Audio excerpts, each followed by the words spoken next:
Salmos capítulo 24, verso 1. Gracias. De Jehová es la tierra y su plenitud, el mundo y los que en él habitan. Verso 2. Porque, vamos a leerlo de 3. 1, 2, 3. Porque él la fundó sobre los mares y la afirmó sobre los ríos. Verso 3.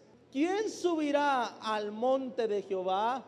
¿Y quién estará en su lugar santo? Verso que viene. El limpio de manos y puro de corazón, el que no ha elevado su alma a cosas vanas, ni jurado con engaño. Salmo 24:1 nos enseña una cosa que todos debemos aprender. Debemos grabarlo en nuestro corazón, debemos dejarlo establecido en nuestra mente, y es que de Jehová es el mundo y que de Jehová ¿qué?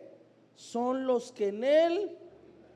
¿Tú estás habitando este mundo? Entonces, ¿de quién eres? De Jehová. Su palabra nos enseña eso.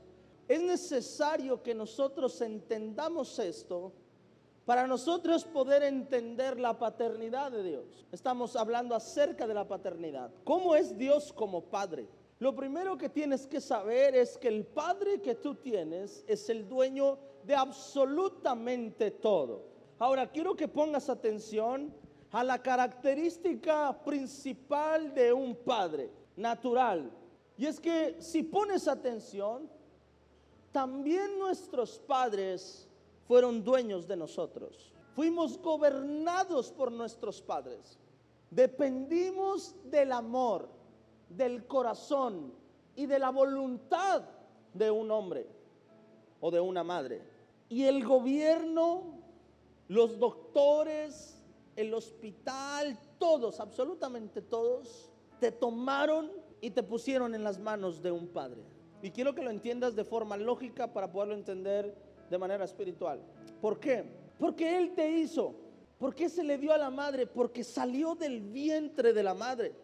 Y aunque los doctores, la ley, la enfermera te tomó en sus manos, el doctor te tomó en sus manos, te sacó del vientre de tu madre, te cuidó las primeras 72 horas. Bueno, antes eran 72, ahora son 24 y te sacan rápido. Las primeras 24 horas, vamos a ponerle, te cargó, te cuidó, te trató con amor, te alimentó, te llevó a la madre con cuidado. Y cuando era el momento de irse, ahí automáticamente su poder, su gobierno sobre ese niño fue entregado al padre o a los padres.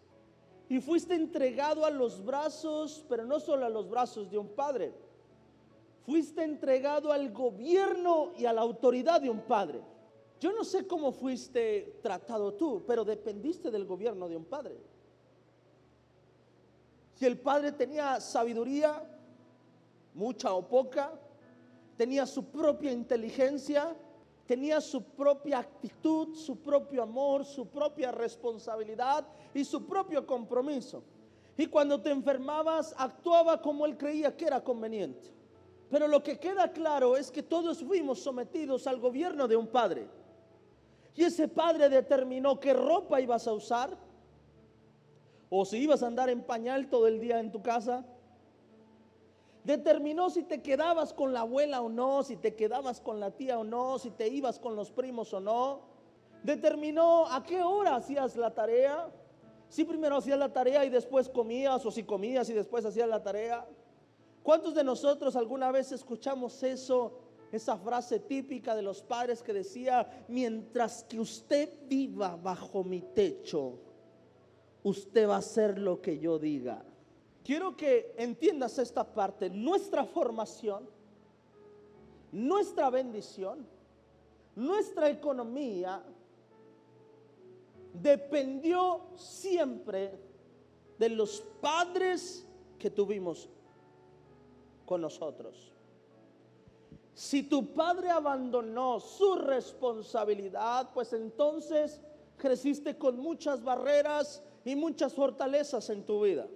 Si tu padre estuvo ahí, pero no tuvo la sabiduría para educarte, para enseñarte, para poder meter en ti valores, para poder meter en ti responsabilidad, para quitar de ti el temor, para poder quitar de ti la desconfianza. Si tu padre no estuvo ahí para hacer eso, entonces quizás careces de muchas cosas de estas. Pero dependiste del gobierno de tu padre. Quiero que entiendas esta parte que es importante. Nosotros hoy somos el fruto de nuestros padres. Mis hijos serán el fruto de su padre. El padre que tuvimos determinó no solo lo que somos, determinó lo que tenemos ahora en nuestras manos. Porque si cuando éramos niños se tomó su tiempo para amarnos, abrazarnos y cuidarnos, entonces creó unas fortalezas muy buenas en nuestras vidas. Si se ausentó, evadió su responsabilidad, entonces creó fortalezas no muy buenas en nuestras vidas. Pero lo que quiero que entiendas y quiero dejar claro antes de entrar a lo que te quiero enseñar es que mientras que estuviste ahí, nadie pudo hacer absolutamente nada. Hasta que creciste y alguien se dio cuenta quizá y pudo anunciar a una dependencia de gobierno como el DIF y te rescataron de un padre negligente y malo. Hay quienes nunca pudieron ser rescatados de una paternidad negligente y mala. Hay quienes fueron criados en una buena paternidad y dejaron principios y bases sólidas en tu vida. Algunos quizá nos tocó ser ese padre, o les tocó tener un padre que dijo: no, es que no tengo oportunidades, nací sin oportunidades y me quedaré sin oportunidades. Y te tocó crecer en un ambiente sin oportunidades, donde solo había queja, donde solo había reclamo, donde solo había lamentación. Y hay quienes tuvieron un padre que dijo: mira, yo nací sin oportunidades, pero le voy a echar ganas porque no quiero que mi hijo empiece donde yo empecé. Y dependiste del gobierno de un padre. Y lo que él determinó hacer, ¿sabes qué hizo? Provocó tu futuro y provocó tu presente. Entendiendo este punto, podemos entender el siguiente. Dice así: de Jehová es la tierra y su plenitud, el mundo y los que en él habitan. Quiero que entiendas esto que es importante. De nuestro Padre depende lo que nosotros seremos hoy y lo que nosotros seremos mañana. Cuando yo estaba pequeño, cuando llegaba Navidad, y me acuerdo que mi papá hacía eso, nos llevaba a Julio Cepeda, y ahí íbamos, nosotros no éramos cristianos, y ahí íbamos nosotros ahí, y luego escogíamos el carro que salía en la televisión de control remoto. Quiero esta bicicleta, y cuando llegaba el día de Navidad te llegaba ese versión pirata. No se cargaba la luz, necesitabas como 15 pilas y no había dinero para pilas. En vez de un Maxi Steel te llegaba un luchador así. Y sabes, dependíamos del gobierno de nuestro padre. Dependíamos de la autoridad que él tenía, de la economía que él tenía, de la bendición que él tenía. Y sabes, no podíamos hacer otra cosa más que aceptar y decir: gracias, papá. Porque si no decíamos gracias, en la otra Navidad no iba a estar ni ese, aunque fuera versión pirata. Y teníamos que decir gracias. Y uno no pensaba en otra cosa porque pues toda la colonia estaba igual. El problema de hoy en día es que nosotros queremos que Dios sea nuestro Padre, pero no queremos su gobierno. Y queremos que Dios haga lo que nosotros queremos. Muchos llegamos a la iglesia y desde que llegamos le decimos a Dios cómo ser Padre. Y llegamos y le decimos a Dios y casi nuestra oración es: Dios, te la estás bañando. Dios, no es así. Dios, traigo este problema. Dios, se te salió de las manos. Dios, necesito que hagas esto. Y venimos delante de Dios a decirle: Señor, quiero enseñarle a usted cómo debe ser un padre. Pero es que la paternidad no funciona así. Cuando va un hijo hacia el padre, no puede decirle al padre cómo ser padre. Un hijo no puede decirle al padre cómo ser padre. Y cuando venimos nosotros delante de Dios, si tú ves a Dios como un alcalde, como un presidente, entonces bienvenidas todas las quejas. Porque significa que un alcalde, un presidente está puesto ahí por democracia. Y el que manda es el pueblo. Si tú ves a Dios así como un alcalde, un presidente, entonces bienvenidas todas las quejas, sugerencias, y reclámele a Dios por qué no ha hecho lo que usted ha pedido, lo que usted necesita. Pero si entiendes que Dios no es ningún alcalde, ningún presidente, que Dios es Padre, entenderás que no hay razón para venirle a decir al Señor cómo tiene que ser Padre. Nosotros como hijos que tuvimos un Padre, dependimos del gobierno de nuestro Padre, de la sabiduría de nuestro Padre, de los valores de nuestros padres, de la crianza de nuestros padres. Quizá te tocó tener un padre que dijo: no, a mí me costó y a usted le va a costar, y dependimos de su formación. Y quizá tuviste un padre que dijo: no, a mí me costó y a usted no le tiene por qué costar, yo ya pagué un precio, usted no tiene que pasar por aquí. Dependimos del gobierno de nuestros padres, de la sabiduría, de la inteligencia, del pensamiento, de la idea, de los valores. Amén.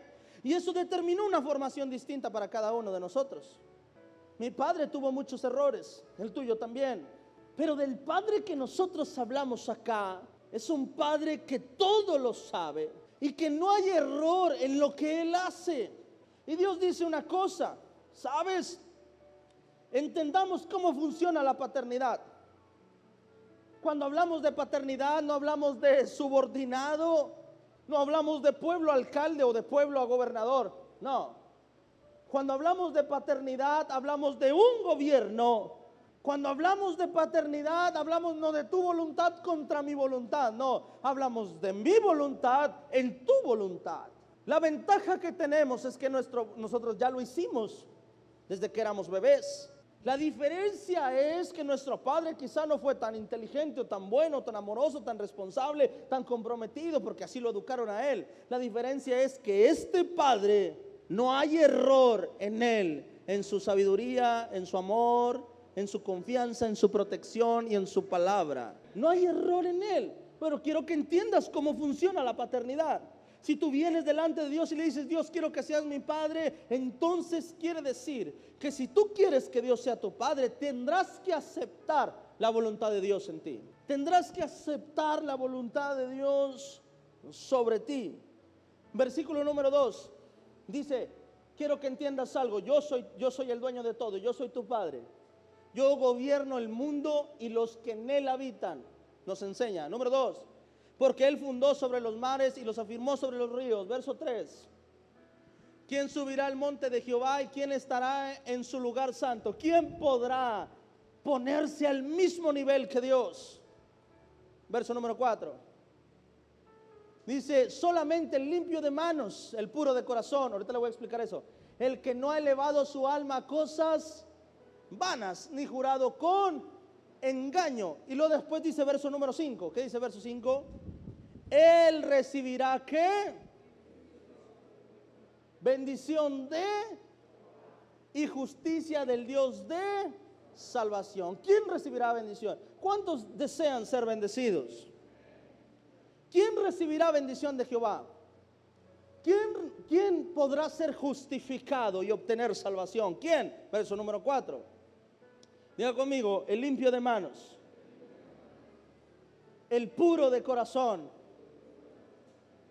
el que no elevó su alma a cosas vanas y el que no ha jurado con engaño. Dice Dios: verso 3, de limpio manos subirá al monte de Jehová y podrá estar en su lugar santo. Solo podrá estar conmigo. A Jesús, escucha, le dio una autoridad. La autoridad de sentarse ¿dónde? Diga conmigo: a su diestra. A Jesús le dio una autoridad que a Lucifer no le pudo dar antes de su caída.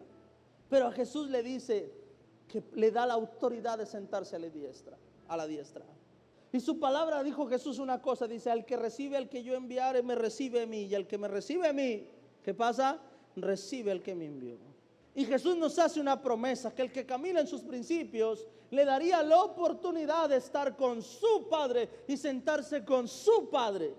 ¿Quién puede subir al monte de Jehová? ¿Quién puede entrar al lugar santo? ¿Quién puede ser bendecido? ¿Quién puede ser justificado? El de limpias manos y el de puro corazón. ¿Sabes cómo identificar un corazón puro? Un corazón que no está deseando nada en contra de alguien más.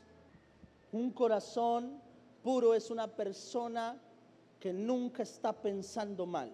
Una persona que no está pensando en maldad. Tú ves una persona y tú dices, no, es que esa persona es bien buena. Siempre se lo hace menso porque es bien bueno.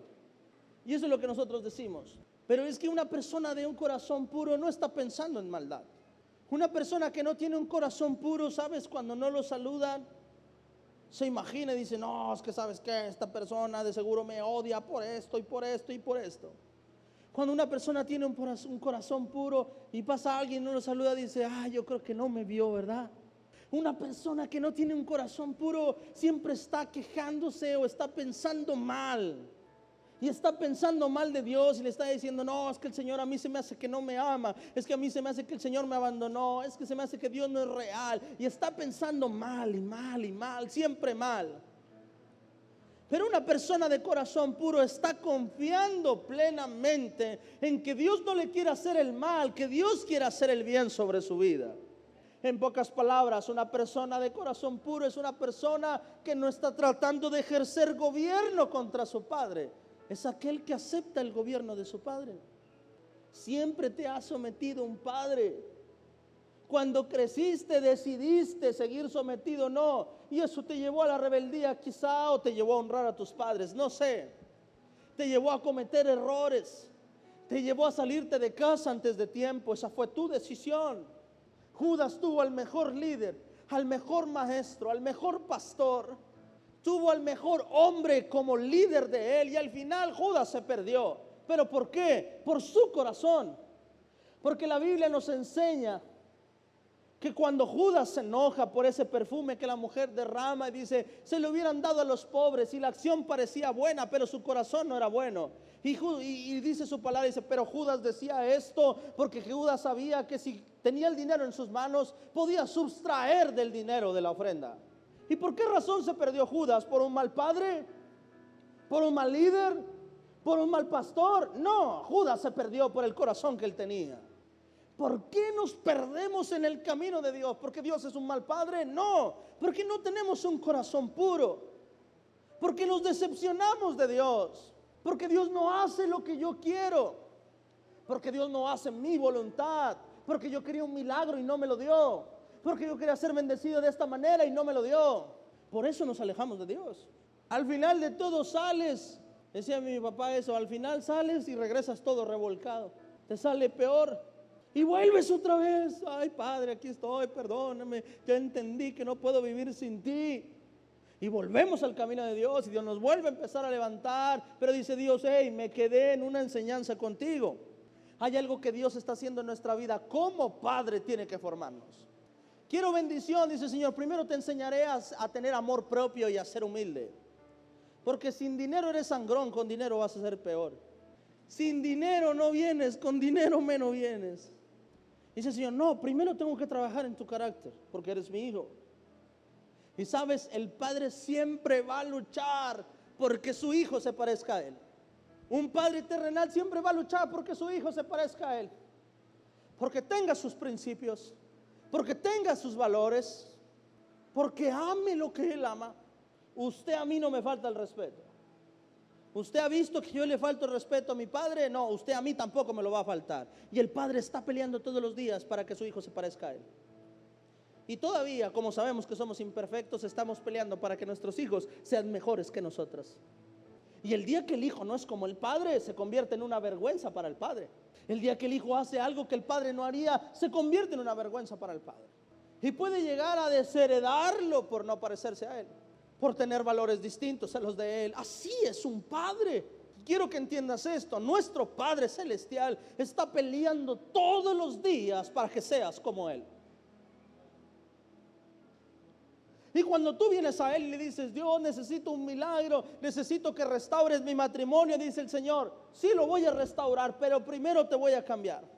Dice Dios, quiero que mi esposo vuelva, que mi esposa vuelva. Dice el Señor, sí va a volver, pero primero te voy a quitar todo eso que hizo que se fuera. Señor, quiero que mis hijos, dice el Señor, sí, tus hijos van a ser grandes hombres de Dios, pero primero te voy a enseñar a ser un buen padre a ti. Quiero que mis hijos me hagan caso. Es que mis hijos me salieron bien rebeldes. No te sometes al esposo, ¿cómo te van a hacer caso? O viceversa, para no meterme en problemas. Señor, quiero bendición. Ok, primero te voy a enseñar a no gastar el dinero en tonterías, hijo. Voy a hacer que te endeudes con esta de Coppel para que cuando te llegue la de American Express no hagas lo que no tengas que hacer. Eso haría un padre sobre un hijo. Yo no le daría 100 pesos a mi hijo si no sabe cuidar 20 primero. Porque si mi hijo no sabe cuidar 20, los 100 o 200 que yo les dé, los va a perder. Yo no le puedo dar responsabilidades a mi hijo que todavía no le puedo dar. Y eso hace un padre. Cuando vienes a Dios y entiendes que es tu padre, tienes que entender lo siguiente: estás bajo su gobierno. Quizá tú tienes un método de aprender, pero Dios tiene su propio método. Quizá usted tiene un método de enseñar, pero dice Dios, yo tengo mi propio método. Quizás tú tienes un método de hacer las cosas, pero Dios dice, yo tengo mi propio método. Y aquí yo soy el Padre, aquí se hace lo que yo digo, no lo que usted dice. Porque a veces lo que estamos pidiendo ni es lo que verdaderamente necesitamos. Ni es lo que verdaderamente necesitamos. El de puro corazón no está pensando mal de su padre. Cuando yo veía ahí que llegaba ese juguete en versión pirata, yo no estaba pensando que mi padre no me amaba. No me quiso comprar el otro. No. ¿Sabes por qué? Porque mi papá y mi mamá siempre tuvieron eso de sentarse a decirnos, ¿sabes qué? Estamos pasando un mal momento. Económicamente no estamos bien. Y entonces uno sabía que no tenía que decir nada, porque podías herir a tu padre, porque podías herir lo que hacía con todo su esfuerzo. Pero entendías que su economía era limitada y no pensabas mal. Sí hubo un momento en la niñez donde no te dejaba ir a un lugar y tú pensabas que tu papá era malo, que injusto. Pero cuando creciste, te diste cuenta que nunca fue porque fuera malo. Algo él estaba viendo que tú no podías ver. Te estaba protegiendo, te estaba cuidando de algo que tú no podías ver. Ahora que uno es padre, yo amo a mis hermanos, confío en mis hermanos, pero hay cosas que de mis hijos que no puedo aceptar porque tengo que protegerlos. Y como padre conoces a los hijos, y como hijo conoces a tu padre, y sabes cuándo te dijo no porque simplemente te dijo que no, y sabes cuándo te dijo que no porque te está cuidando de algo. Cuando empecé a crecer y a tener la madurez, empecé a entender que cuando tu papá decía que no, había una razón por la que decía que no. Eso es lo que pasa cuando nosotros empezamos a ver a Dios como Padre de verdad. Cuando lo ves como Padre de verdad, ¿sabes qué pasa? Dejas de pensar mal en tu Dios. Y cuando algo no está pasando en tu vida, dejas de pensar mal en tu Dios y tú dices, yo sé el Dios que yo tengo. Sé que es el dueño de todo. Sé que los planes que tiene para mí no son planes de mal, sino de bien. Sé que algo me está enseñando. Sé que algo está pasando. Sé que algo me quiere decir. Si no ha pasado esto es porque algo tengo que aprender. Y empiezas tú a dejar de pensar mal en Dios, porque sabes que un padre de verdad no es capaz de hacer algo por maldad a su hijo.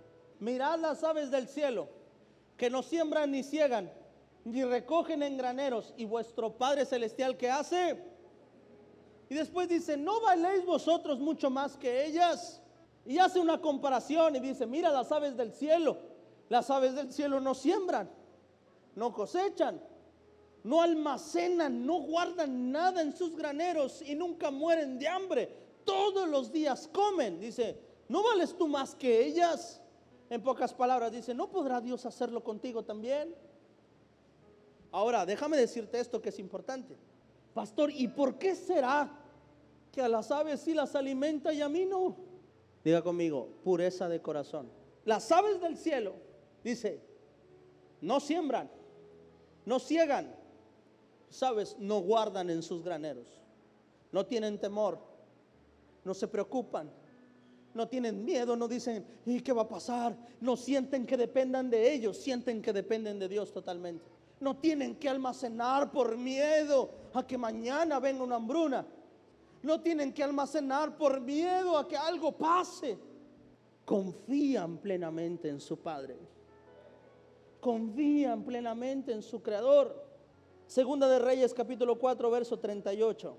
Eliseo dice, hagan un guiso, pero un buen guiso. Y sale una persona de ahí a cortar frutos. Y entonces agarra una hierba silvestre, lo echa en el guisado y sin darse cuenta estaba envenenada la comida. Y dice, hay muerte esta olla y no lo pudieron comer, verso 41. Eliseo lo resolvió de esta manera, dijo, a ver, tráeme harina. ¿Dónde ha visto usted que la harina quite el envenenamiento? Pero él echa la harina y dice, ahora sí coman.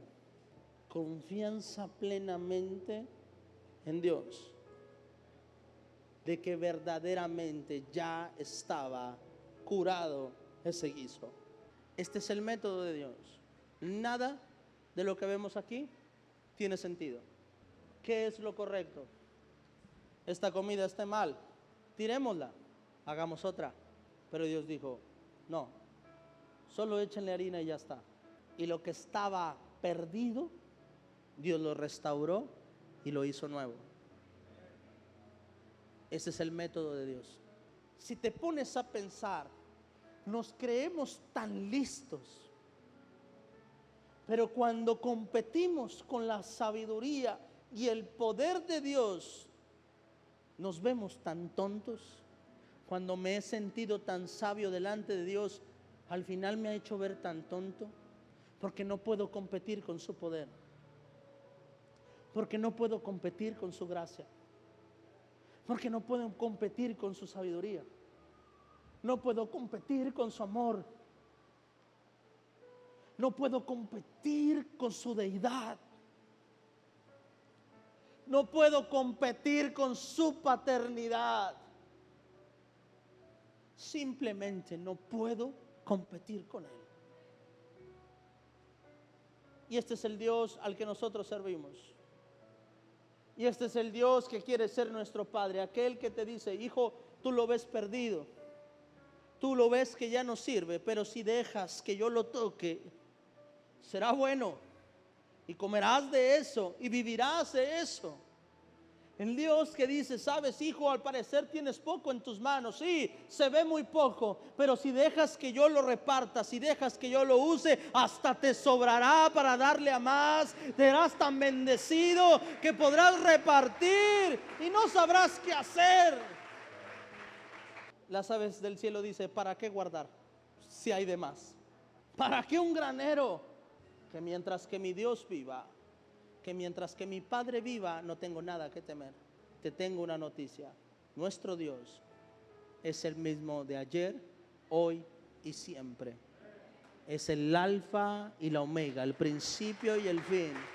Pasaremos nosotros primero antes que Él, y mientras que Él esté, no hay nada que temer. Ponte de pie y dale un aplauso fuerte al Señor.